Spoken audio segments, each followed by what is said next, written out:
Cette église, construite grande comme une cathédrale, marque l'horizon de Pontex. Année après année, le 16 juillet, les fidèles se rassemblent ici en honneur de la Vierge Marie. Dans l'église, ils ont un trésor dont on ne peut pas détourner le regard. La Pietà, cette statue du 15e siècle. Une statue dite miraculeuse qui, selon Guy Roberge, répond aux prières. C'est gênant même de demander parce que j'ai toujours qu'est-ce que je demande. Et il n'est pas le seul. La preuve, ces plaques sur le mur affichées pour la remercier. Sa propre existence est un miracle. La statue a été préservée par des fidèles qui l'ont cachée dans des caves. Elle a notamment échappé aux destructions du patrimoine religieux pendant la Révolution française. Et elle a survécu quand l'église de Pontex a brûlé en 1923.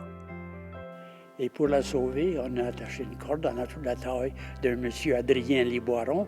On l'a descendu par une fenêtre et il est allé prendre la statue dans ses bras. C'est comme ça que la statue a été la seule chose conservée.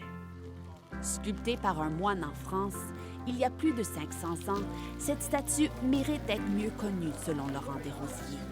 Je ne peux pas m'imaginer qu'ici à Pontex, on a un tel trésor et c'est si peu connu dans le reste du pays.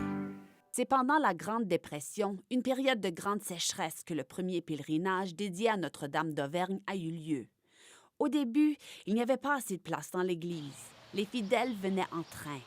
Robert Blanchard s'en souvient. Il était là. Il y a deux trains. Il y a un qui venait de l'Est puis l'autre de l'Ouest. Puis il y avait du monde en masse. Puis l'église, il n'y avait pas de place pour tout le monde. Ça fait 72 ans qu'on est mariés. Lui et son épouse Germaine sont présents chaque année, malgré tout ce qui leur est tombé dessus. Le 12 juillet 1975, le matériel pour construire un Quonset, un édifice pour la ferme transporté par camion, glissa et tomba sur Germaine. Sa tête ici, elle était comme ça. En dessous de la pile. Le Quonset, c'est des ronds comme ça. Hein? Malgré la douleur, quelques jours plus tard, Germaine était au pèlerinage. J'ai dit, je ne suis pas pour manquer mon pèlerinage. Et ce n'est pas la seule fois qu'elle a échappé belle juste avant l'événement annuel. Le 10 juillet 1964, c'est un éclair le responsable. L'éclair l'a frappé. Sur le pied, sur la planche que j'étais debout, là. Puis ça brûlait, j'étais en robe, je n'ai jamais porté grand-chose chaud. Puis ma robe, juste par-dessus les genoux, était brûlée. Puis ça a croisé, puis ça a brûlé tout le devant de ma jambe. Puis ça a même sillonné entre les deux orteils. Imaginez-vous, zigzag. Après quelques jours passés à l'hôpital, elle s'est rendue au pèlerinage.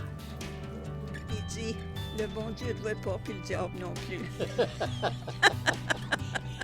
Elle remercie la Sainte Vierge de l'avoir protégée. Je vous salue, Marie, pleine de grâce. Le Seigneur... Guy Roberge espère que ce pèlerinage continuera bien longtemps. Tous les dimanches, on fait le jour du Seigneur. Mais Marie, on n'en parle pas trop, hein? Mais c'est la mère du roi. Fait que c'est la reine mère. Fait que c'est pas n'importe qui, là. C'est Marie. Une des rares occasions de rendre honneur à Marie. Ici Nicolas Verne-Smith, Radio-Canada, Pontex.